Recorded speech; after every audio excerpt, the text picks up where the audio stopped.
मोहरा हैं विनेश फोगाट और बजरंग पूनिया।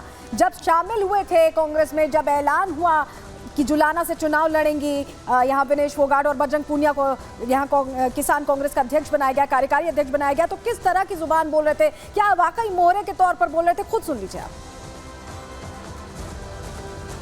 जब हम रोड पे घसीटे जा रहे थे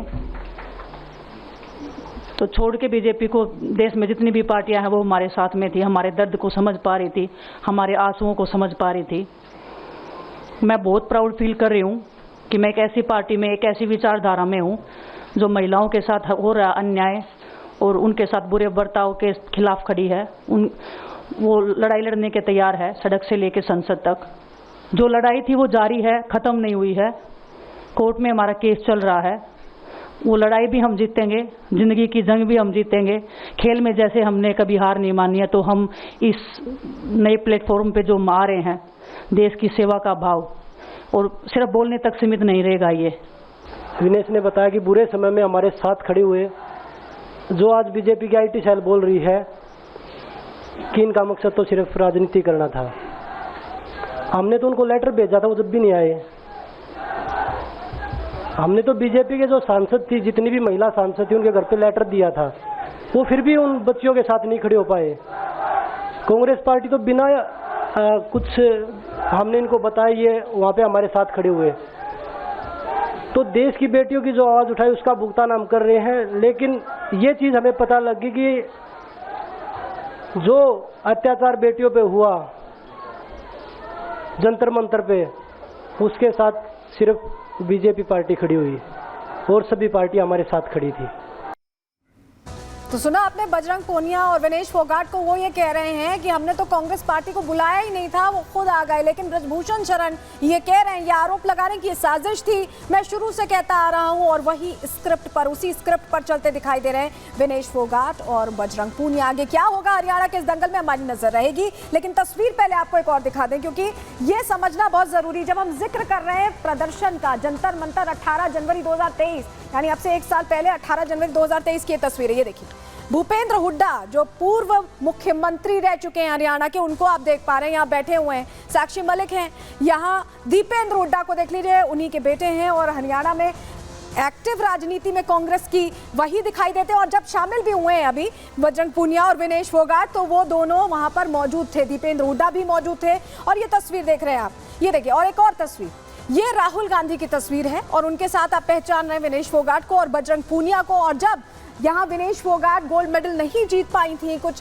100 ग्राम का फर्क था और उसके चलते डिस्क्वालीफाई किया गया था, तब पहुंची थी और खुद पहुंच के सबसे पहले राहुल गांधी से मुलाकात की थी। और उसके बाद ये कहा जा रहा था, 2-3 दिन पहले की तस्वीरें, और ये कहा गया था कि अब कभी भी कांग्रेस में शामिल हो सकती हैं। और वाकई कांग्रेस में शामिल भी हुई, जुलाना से टिकट भी मिला और ब्रजभूषण शरण के बड़े आरोप भी सामने आए। तो अब इस सियासी दंगल में क्या नया ट्विस्ट आएगा, इस पर हम नजर रखेंगे। लेकिन चलिए आगे बढ़ते हैं, अब तीसरे सेगमेंट की बात कर लेते हैं, जहां आदमखोरों का आतंक डगर डगर पर फैला हुआ है और अब दायरा इतना बढ़ गया है कि कई प्रदेश चपेट में आ गए।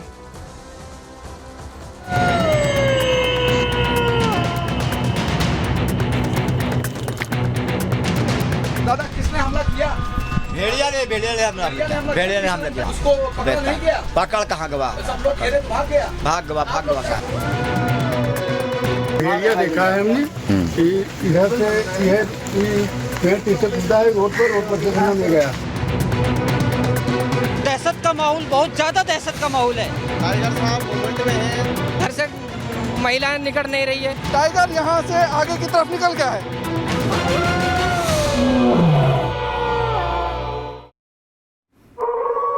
तो 50 से ज्यादा गांव में खौफ है, लेकिन आदमखोर ऐसा लग रहा है कि बेखौफ हैं, क्योंकि लगातार अलग अलग जगहों पर भेड़ियों और बाघों के पहुंचने की जानकारी मिल रही है। आबादी वालों इलाकों से हटकर ये लगातार लोगों पर हमला करते दिखाई दे रहे हैं और अभी तक इनको रोका नहीं जा सका है। ऑपरेशन तो चल रहा है, शूटर्स पहुंच चुके हैं, लेकिन इनका दायरा ऐसा लग रहा है कि बढ़ता जा रहा है। और ऐसे में उत्तर प्रदेश से लेकर राजस्थान तक इनकी धमक की खबरें आ रही हैं। आपके सामने सामने जानकारी रख देते हैं कैसे सीतापुर टू अलवर हर तरफ बाघ का टेरर। सबसे पहले बाघ की बात करें, दो आदमखोर इस वक्त आतंक फैलाए हुए हैं, भेड़िए और बाघ, लेकिन कैसे सीतापुर से अलवर तक बाघ का टेरर है पहले वो आपको बता रहे हैं। उत्तर प्रदेश के बाद अब राजस्थान में भी बाघ की दहशत फैली हुई है। राजस्थान के अलवर में टाइगर को स्पॉट किया गया है। रिपब्लिक के कैमरे में बाघ का मूवमेंट कैद हुआ है। आपको बताएं अभी तक इसे पकड़ा नहीं जा सका है, लेकिन हमारे जो सहयोगी हैं अमरदीप वो लगातार वहां से रिपोर्ट कर रहे हैं और रिपब्लिक के कैमरे में ये तस्वीरें कैद हो गई हैं। टाइगर दिखने से इलाके में दहशत है, लोग डर के साए में रह रहे हैं। टाइगर को पकड़ने के लिए ऑपरेशन लगातार चलाया जा रहा है।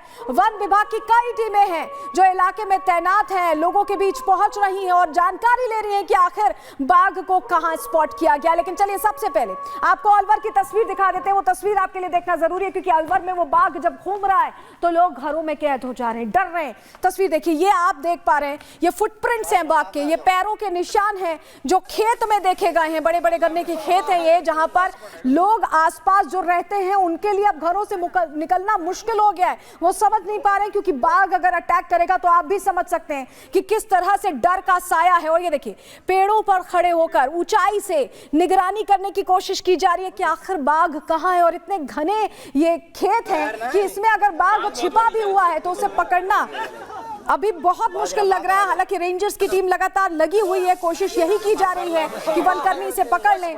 वन विभाग की कोशिश यही यहां पर दिखाई दे रही है, लेकिन अभी भी ये पहुंच से बाहर हैं और लगातार ऑपरेशन चलाए जा रहे हैं। तो अलवर में भी टाइगर का खौफ है, खेतों में लगातार बाघ दिखाई दे रहा है, स्पॉट किया जा रहा है, लोगों में दहशत है, लेकिन अभी तक इसे पकड़ा नहीं जा सका है। इसे पकड़ने की कोशिश लगातार की जा रही है। और सबसे बड़ी बात है कि भेड़ियों के आतंक के बाद अब राजस्थान के अलवर में भी बाघ का टेरर, बाघ का आतंक देखा जा रहा है। हमारे सहयोगी अलवर में मौजूद हैं अमरदीप, जो वहां से रिपोर्ट भेज रहे हैं कैसे पकड़ने की कोशिशें हो रही हैं। जरा वो आपको रिपोर्ट दिखा देते हैं। सरिस्का के जंगलों से पिछले दिनों ST 2303 राजस्थान हरियाणा बॉर्डर के आसपास के जंगलों में देखा गया था। झाबुआ के जंगलों में करीब पिछले 10 दिनों से वो मौजूद था, लेकिन अब आबादी वाले इलाके में उसने मूवमेंट किया है और नई लोकेशन उसकी है अलवर के जखोपुर गांव के आसपास। यहाँ पे ताजा जो फुटप्रिंट हैं, पगमार्क हैं टाइगर के, वो आप यहाँ पे देख सकते हैं। ये जो फुटप्रिंट है, पगमार्क हैं, ये जो है ये पूरा का पूरा ट्रैवल हिस्ट्री बताता है उसकी कि किस तरीके से मॉर्निंग में सुबह यहां से आगे की तरफ निकला है। और ये पगमार्क जो है, आप ये देखिए, ये पगमार्क जो है यहाँ पे आप देख सकते हैं, ये पूरा का पूरा नया ट्रैवलिंग उसका पॉइंट है। ये पूरा का पूरा पगमार्क है, ये आप देख सकते हैं, ये पूरा पगमार्क है। और इस तरफ से जाकर के अंदर खेतों में उसका मूवमेंट लास्ट है, यानी कि इससे आगे पगमार्क नहीं मिले हैं। तो संभवतः यहाँ इस इलाके में सर्च जो है वो वन विभाग की टीम कर रही है। तो इस टाइगर की लेकिन पहचान हो गई है, जानकारी आपके सामने रख देते हैं। दरअसल सरिस्का टाइगर रिजर्व से बाहर आ गया है ST 2303। 5 लोगों को इस टाइगर ने अब तक अपना निशाना बनाया, निवाला बनाया है। कुछ महीने पहले हरियाणा बॉर्डर के पास इसे स्पॉट किया गया था और अब ये दिखाई दिया है अलवर के जंगलों में, अलवर के जंगलों से सटे खेतों के इलाके में। और